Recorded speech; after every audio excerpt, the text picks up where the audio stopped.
वर्षों बाद गुरुवर संतोष की निद्रा में है।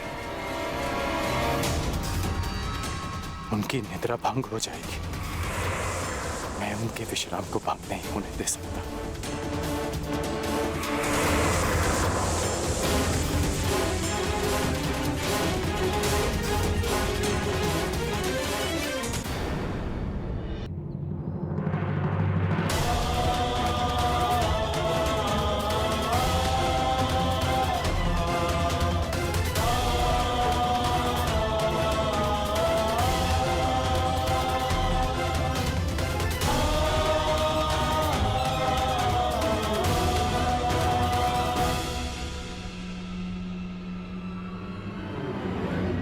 ये रक्त कहां से रिस रहा है?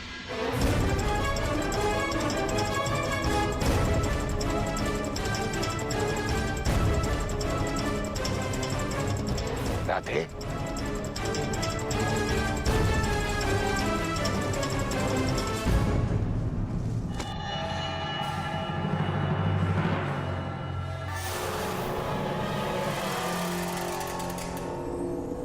इतने डंक साथ तुमने? तुम इस कीड़े को यहां से हटा भी सकते थे, इसे मृत्यु का द्वार भी दिखा सकते थे। अपने गुरु के विश्राम के लिए ये राधे कितना भी रक्त बहा सकता है, कितनी भी पीड़ा सह सकता है गुरुदेव।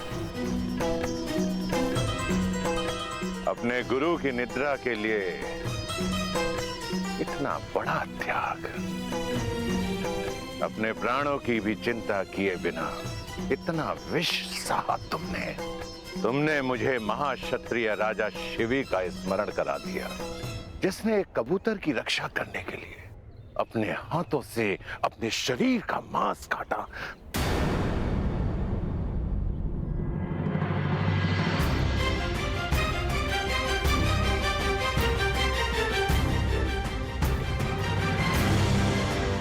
क्षत्रिय?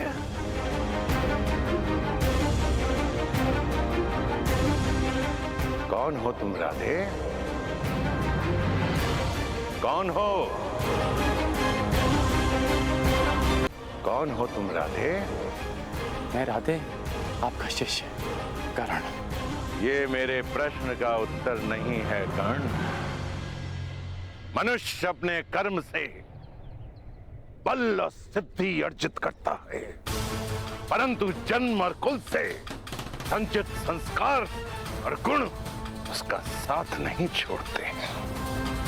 अपने गुरु की निद्रा के लिए इतनी असहाय पीड़ा सही तुमने? नहीं कर्ण, नहीं। ये एक ब्राह्मण कुल के बालक के लक्षण नहीं हो सकते हैं, कदापि नहीं हो सकते हैं। जब तुम मुझसे दीक्षा लेने आए थे, तब भी मैंने तुमसे यही प्रश्न पूछा था, और आज दीक्षा के समय भी मैं तुमसे यही प्रश्न पूछ रहा हूं। क्या तुम ब्राह्मण पुत्र हो? क्या तुम ब्राह्मण पुत्र हो?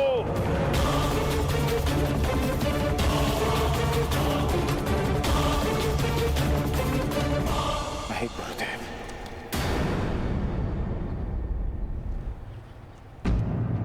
मैं एक सूत पुत्र हूं, राधे कर्ण, अधिरथ का पुत्र कर्ण। छल, पाखंड, असत्य अपने गुरु से मैंने तुम्हें सच्चे मन से शिक्षा दी, और तुमने अपने गुरु के साथ झूठ बोला, अपने गुरु के साथ छलावा।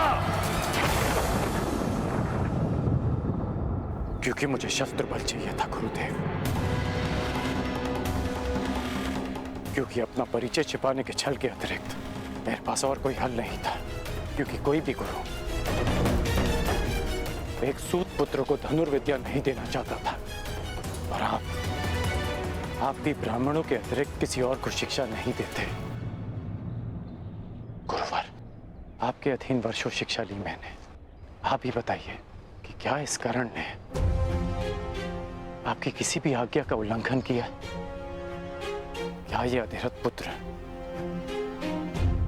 अपने गुरु की किसी भी परीक्षा में असफल हुआ? सफल हो या असफल, छल छल होता है कर्ण। और तुमने शिक्षा ग्रहण नहीं की, चोरी की है तुमने। तुम्हें इस अपराध का दंड मिलेगा। तुमने मेरे दिव्यास्त्रों को प्राप्त करने के लिए अपने गुरु से झूठ बोलने का महापाप किया है। रोक है तुम पर। अब तुम अपने गुरु से श्राप भी लेते जाओ। मैं जमदग्नि पुत्र परशुराम तुम्हें श्राप देता हूं कि मेरे द्वारा दिए गए दिव्यास्त्रों का तुम उपयोग नहीं कर पाओगे। जिस समय तुम्हें इन दिव्यास्त्रों की सबसे अधिक आवश्यकता होगी, उस समय तुम इसके अनुसंधान की विधि भूल जाओगे।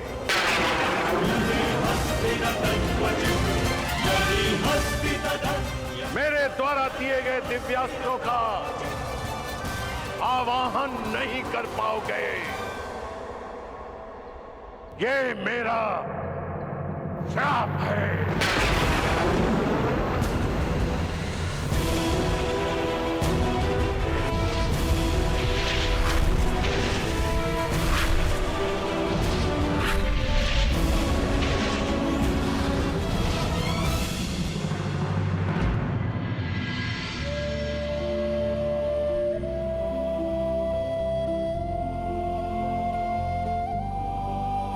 अपने गुरु से छल करने के पश्चात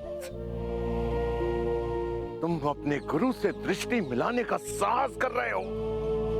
चले जाओ यहां से कर्ण, चले जाओ। इस श्राप के बाद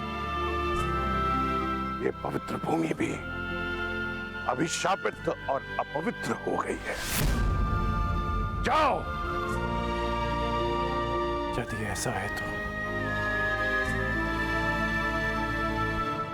ये स्थान तभी अपवित्र हो गया था जब मैंने पांव रखे। श्राप आपने मुझे आज दिया, परंतु अभिशापित तो मैं जन्म से ही रहा हूं।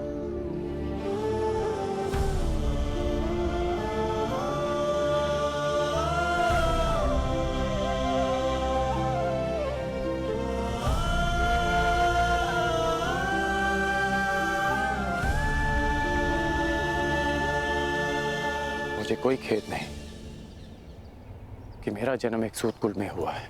मुझे कोई खेद नहीं कि मुझ में ब्राह्मणों और क्षत्रियों का रक्त नहीं बहता। खेद है तो केवल इस बात का कि मेरा जन्म ऐसे स्थान पर क्यों हुआ जहां जीवन को ब्राह्मणों और क्षत्रियों का दास माना जाता है। शास्त्रों में लिखा है कि मनुष्य की महानता और सफलता उसके गुण, उसकी मेधा से मापी जाती है। फिर क्यों किसी के जीवन पर उसके जन्म, जाति और कुल की छाप लगा दी जाती है गुरुदेव?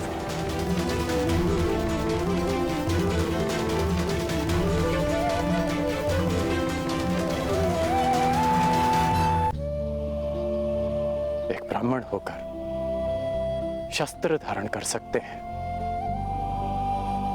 तो फिर इस सूत पुत्र के साथ अन्याय क्यों गुरुदेव? क्यों ऐसा होता है कि यदि एक सूत पुत्र वेद की ऋचा सुन ले तो उसके मुख में पिघला सीसा भर दिया जाता है? क्यों किसी शूद्र को शिक्षा के अधिकार से वंचित रखा जाता है? क्यों मेरे भाई शोण को मार दिया गया था? क्योंकि उसने वेद पाठ करने का दुस्साहस किया। क्यों एक क्षत्रिय की उदंडता को उसका साहस माना जाता है और एक सूत की वीरता को उसका दुस्साहस? क्यों गुरुदेव?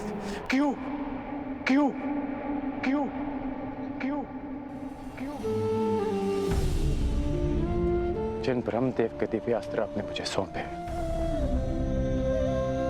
उन्होंने सृष्टि की रचना में क्या कोई भेदभाव किया? जन्म से लेकर अभी शरण में आने तक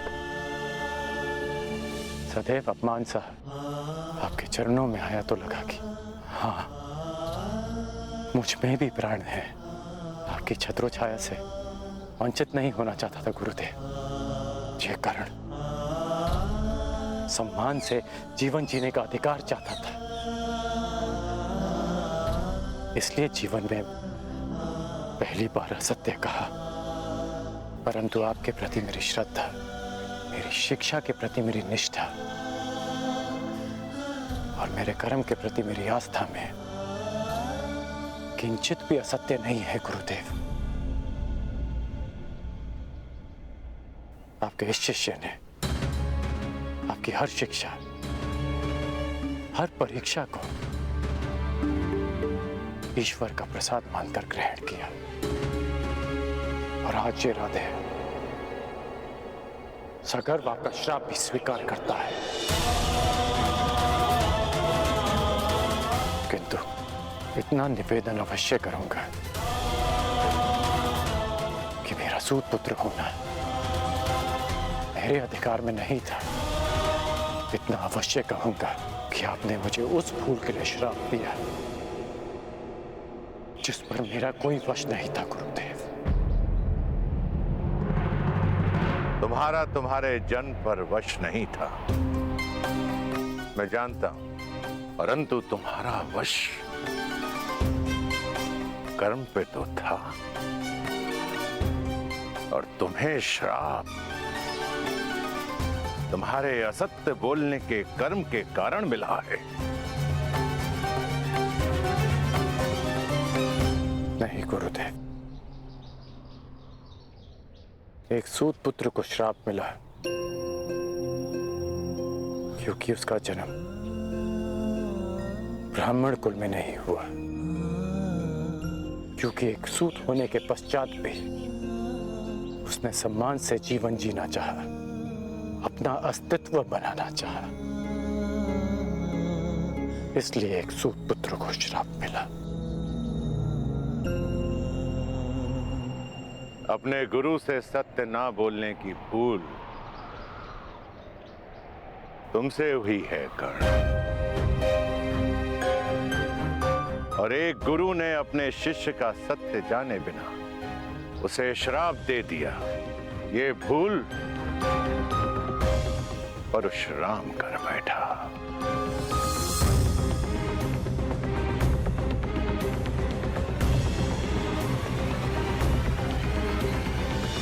मेरे द्वारा दिए गए श्राप को मैं वापस तो नहीं ले सकता हूं कर्ण,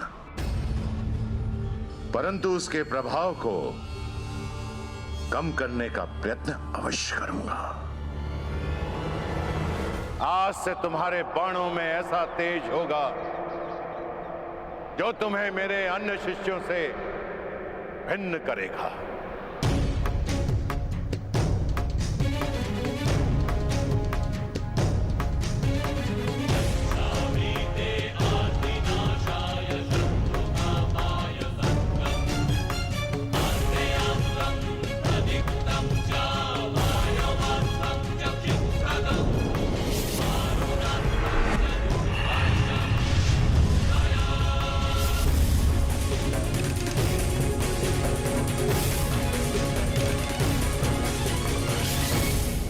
ये मेरा सबसे शक्तिशाली दिव्यास्त्र है, परंतु ब्रह्मास्त्र से अधिक नहीं।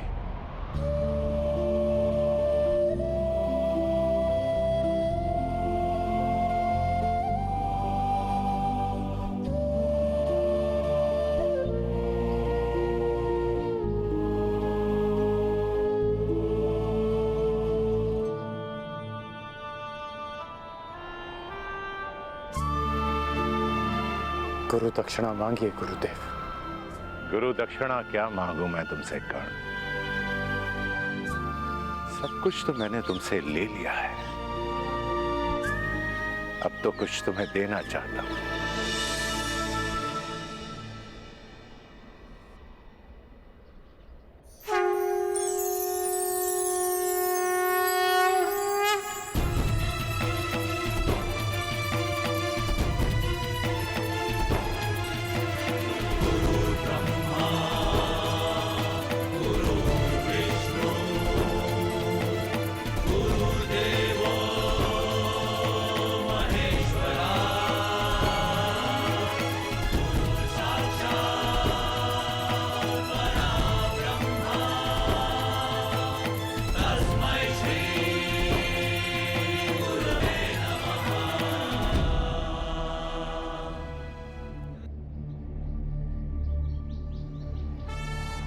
ये मेरा दिव्य धनुष है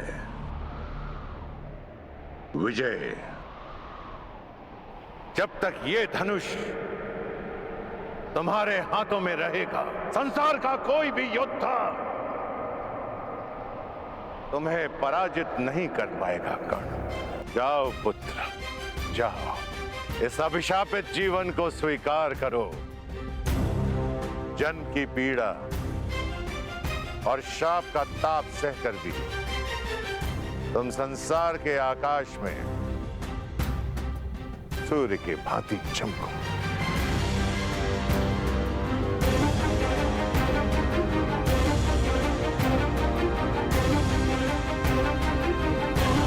माता की मार संसार का सबसे बड़ा प्यार होता है, और गुरु का श्राप भी महादेव के प्रसाद से कम नहीं। और आपका ये श्राप, ये राधेकरण अमृत समझकर स्वीकार करेगा। इतिहासकरण का नाम स्वयं में कैसे समाहित करेगा मैं नहीं जानता, लेकिन एक बात का वचन देता हूं कि आपको आपके इस शिष्य पर सदैव गर्व होगा।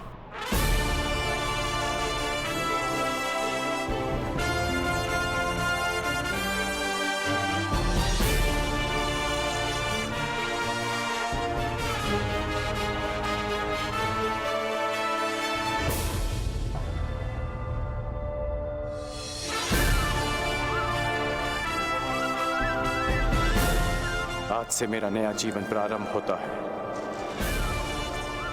दिव्यास्त्रधारी कर्ण, और मैं अभिशापित सूत पुत्र भी, मैं जिसे जीवन का अधिकार नहीं मिला, और मैं जो इस अधिकार के लिए अपनी अंतिम श्वास तक लड़ूंगा, मैं राधेकर्ण।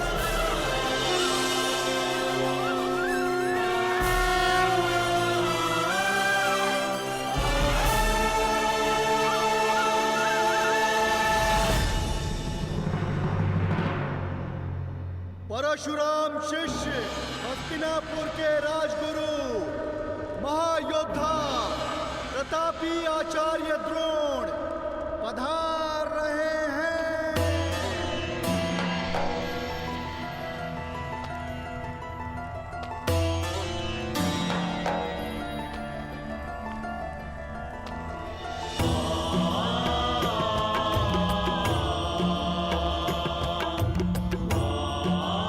हस्तिनापुर नरेश महाराज धृतराष्ट्र की जय हो। आपके स्वर से लगता है कि रंगभूमि कुमारों के प्रदर्शन के लिए तैयार है। जी महाराज, 105 योद्धा हस्तिनापुर के आकाश में अपने शस्त्र बल का तेज फैलाने के लिए प्रस्तुत हैं। और इतना नहीं महाराज, हस्तिनापुर की जनता अपने राजकुमारों के स्वागत के लिए आतुर है, प्रतीक्षा कर रहे हैं कि वे कब आएंगे। समय आ गया है जब मेरे पुत्र अपनी योग्यता का प्रदर्शन करेंगे। समय की चाल में आहट नहीं होती महाराज, किंतु वेग की भांति वो चलता है। कल की ही बात लगती है कि नन्हे कौरव और पांडव इसी महल के आंगन में उद्दंडता करते फिरते थे, और आज शक्ति का प्रदर्शन करने के लिए प्रस्तुत हैं। भाग्यशाली है भीष्म जो अपने पुत्रों का ये रूपांतरण देख सकता है। सौभाग्यशाली तो हस्तिनापुर है ताचरी, जिसे आपकी छत्र छाया मिली।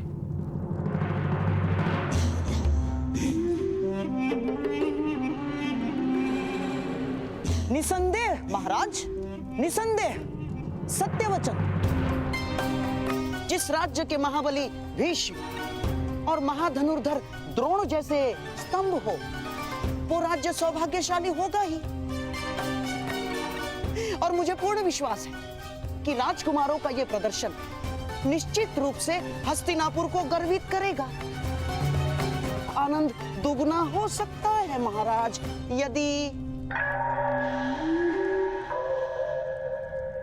यदि क्या शकुरी? महाराज, चपल धनुर्धर वो है जो एक बाण से 2 लक्ष्य साधे, और चतुर राजनेता वो है जो एक ही आयोजन